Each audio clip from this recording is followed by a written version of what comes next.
Morning students, welcome to your online BEd class. आज की कक्षा में ही हम लोग बीएड के फर्स्ट ईयर की क्लास में सूक्ष्म शिक्षण पढ़ रहे हैं। उसी के अंतर्गत सूक्ष्म शिक्षण में शिक्षण कौशल का स्थान एवं उसका वर्णन पढ़ेंगे। यह प्रमाणित हो चुका है कि शिक्षक के शैक्षणिक तत्वों को शिक्षण कृतज्ञ में के रूप में देखा जा सकता है। यह कहना भी उपयुक्त है कि शिक्षण एक सम्मानित प्रक्रिया का पुंज है जिसको अभ्यास द्वारा एक शिक्षक सीख सकता है, और एक शिक्षण की प्रक्रिया का मुख्य आधार शिक्षक को शिक्षण कौशल में अभ्यास करना है। जो शिक्षक को कक्षा में लघु पाठ पढ़ाकर तथा पर्यवेक्षक के उपयुक्त प्रतिपुष्टि के आधार से प्राप्त होते हैं। एक शिक्षक बार बार अभ्यास करके सही प्रतिपुष्टि द्वारा इन शिक्षण कौशलों में निपुणता प्राप्त करता है, और यही सब शिक्षण का उद्देश्य है जिससे वांछित व्यवहारिक परिवर्तन शिक्षण में उपार्जित होते हैं। कौशल का अर्थ किसी भी कार्य में कुशलता पूर्वक करने से है। इस प्रकार की कुशलता हाथों से, शरीर के अंगों से, मानसिक ज्ञान से तथा अवबोधन से भी हो सकता है। शिक्षण कौशल वह कुशलता एवं योग्यता है जो शिक्षक में शैक्षणिक प्रवीणता लाते हैं और उनमें कक्षा को अंतरक्रिया प्रभावी बनाते हैं। शिक्षण कौशल स्थिति में से संबंधित संगठित एवं समन्वित प्रक्रिया है जिसमें संवेदना, वाहक एवं केंद्रीय प्रक्रिया शामिल है।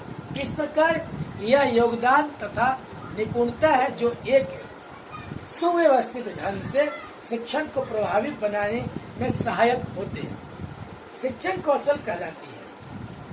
इस परिभाषा की स्पष्टता के लिए यह आवश्यक है शिक्षण कौशल के तत्वों को समझा जाए। उदाहरणार्थ, कौशल एक बौद्धिक, भावात्मक एवं भौतिक प्रविधि है। दूसरा, कौशल ज्ञान पर आधारित है किंतु मात्र ज्ञान ही कुशलता नहीं दे सकता। तीसरा, अभ्यास तथा उपयुक्त प्रतिपुष्टि कौशल में प्रवीणता लाने में सहायक होते हैं। चौथा, एक कौशल में अनेक सह कौशल होते हैं जिन्हें पहचानना आवश्यक है।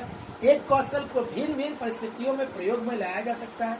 अभ्यास द्वारा इनमें निरंतर सुधार होता है। अनेक शिक्षण कौशलों का पता लगाया गया है और उनका अभ्यास प्रयोग हो रहा है। उदाहरणार्थ, यहाँ पर कुछ शिक्षण कौशल प्रस्तुत किए जा रहे हैं। पहला, विन्यास प्रेरणा, सेट इंडक्शन। यह कौशल शिक्षक द्वारा नवीन पाठ को प्रारंभ करते समय प्रयोग में लाया जाता है। इसके द्वारा छात्रों को नवीन ज्ञान सीखने के लिए तैयार किया जाता है तथा उनका ध्यान नवीन पाठ पर केंद्रित किया जाता है। इन कौशलों में 3 क्रियाओं को समावित किया जाता है, जैसे पूर्व ज्ञान का जांचना, अभिप्रेरण एवं ज्ञान की प्रस्तावना। इस कौशल का प्रयोग अनेक विधियों में किया जा सकता है, जैसे पूर्व ज्ञान से संबंधित प्रश्न पूछकर, प्रदर्शन दिखाकर, प्रदर्शन आधारित प्रश्न पूछकर, लघु कथा कहकर और साथ साथ समस्या प्रस्तुत कर उदाहरण द्वारा दृष्टांत देकर। दूसरा होता है समापन, जो भी यानी क्लोजिंग करते हैं। यह कौशल विन्यास शिक्षण कौशल विन्यास है के विपरीत है। इस कौशल में समस्त क्रियाओं तथा विधियां आती हैं जिनसे शिक्षक पाठ समाप्ति के समय यह जान सके कि छात्र जो सीखना चाहते हैं वे सीख सके हैं अथवा नहीं। इस नवीन ज्ञान को अन्य उदाहरणों से जोड़ सकते हैं अथवा नवीन परिस्थितियों से उसका प्रयोग कर सकते हैं या नहीं। इसको हम एक प्रकार से पाठ की पुनरावृत्ति का एक भाग मान सकते हैं तथा निम्न विधियों द्वारा इसको प्रयोग में ला सकते हैं। पहला, पाठ के मुख्य बिंदुओं का प्रत्यास्मरण करवाकर जिन्हें प्रश्न पूछकर परखा जा सके। दूसरा, पाठ के मुख्य बिंदुओं के उदाहरण पूछकर। तीसरा, पाठ के मुख्य संप्रतियों को नवीन परिस्थितियों में प्रयोग करवाकर। चौथा, पाठ के मुख्य बिंदुओं से संबंधित नवीन उदाहरण पूछकर। तीसरा पॉइंट होता है प्रबलन, दैट मीन्स रेनफोर्समेंट। प्रबलन वह प्रक्रिया है जिसमें छात्र अपने निष्पादन के ज्ञान की प्रतिपुष्टि तुरंत प्राप्त करता है। यह सफलता एवं असफलता दोनों में सम्मिलित है। प्रश्न प्रबलन छात्र की अधिगम क्रिया को प्रोत्साहित करता है और नवीन ज्ञान प्राप्त करने में प्रयास को बढ़ावा देता है। सकारात्मक प्रबलन सदैव कक्षा में छात्र को सक्रिय योगदान करता है तथा छात्र को सफलता की ओर बढ़ने में प्रोत्साहित करता है। यह कौशल निम्न घटकों से बना। पहला, सकारात्मक शाब्दिक प्रबलन। दूसरा, सकारात्मक अशाब्दिक प्रबलन। छात्र द्वारा सही उत्तर देने पर तथा सफलता प्राप्त करने पर शिक्षक ऐसे शब्दों का प्रयोग करे जिससे उसकी सही प्रतिपुष्टि मिलती हो, जैसे अच्छा, शाबाश, बहुत अच्छा, सही है, बहुत अच्छा है, ठीक है। इसी प्रकार पुनः कीजिए। और सकारात्मक अशाब्दिक में जो होता है जिसमें शब्दों का इस्तेमाल नहीं होता है, जैसे मुस्कुरा देना, हाथ उठाना, संकेत द्वारा करना, सिर हिलाना और छात्रों के सही उत्तर को श्याम पट पर लिखकर यह सही है कि नकारात्मक प्रबलन भी कभी कभी प्रभावी बनते हैं, किंतु इसका कम से कम प्रयोग करना चाहिए। चौथा है हमारा श्याम पट कौशल। यह कौशल हर शिक्षक के लिए महत्वपूर्ण उपयोग एवं सर्वाधिक प्रयोग में लाने वाला चीज है। श्याम पट के उपयोग के लिए निम्नांकित सावधानियां प्रयोग में लाना आवश्यक है। लेख स्पष्ट हो, मुख्य बिंदु मोटे एवं स्पष्ट लिखे जाए तथा उनका रेखांकित किया जाए, जैसे इसमें लोगों ने रेखांकित किया है। चित्र स्पष्ट बनाया जाए, चित्रों को सही ढंग से नामांकित किया जाए। श्याम पट कार्य स्वच्छ, स्पष्ट एवं उपयुक्त हो। रंगीन चाक का प्रयोग करना चाहिए कि जिससे कि श्याम पट को आकर्षक दिखना और इससे स्पष्टता ला सकता है। पांचवा जो होता है हमारा होता है प्रश्न पूछना, क्वेश्चनिंग।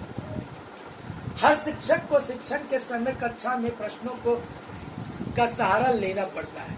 यह सही है कि बिना प्रभावी प्रश्नों के पाठ पूरा नहीं हो सकता है।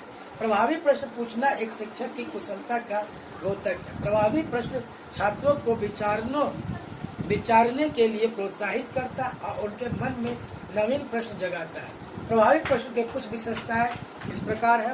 पहला, प्रश्न संक्षिप्त, स्पष्ट, सरल भाषा में। दूसरा, प्रश्न अनिश्चित एवं समान प्रकृति के नहीं होने चाहिए।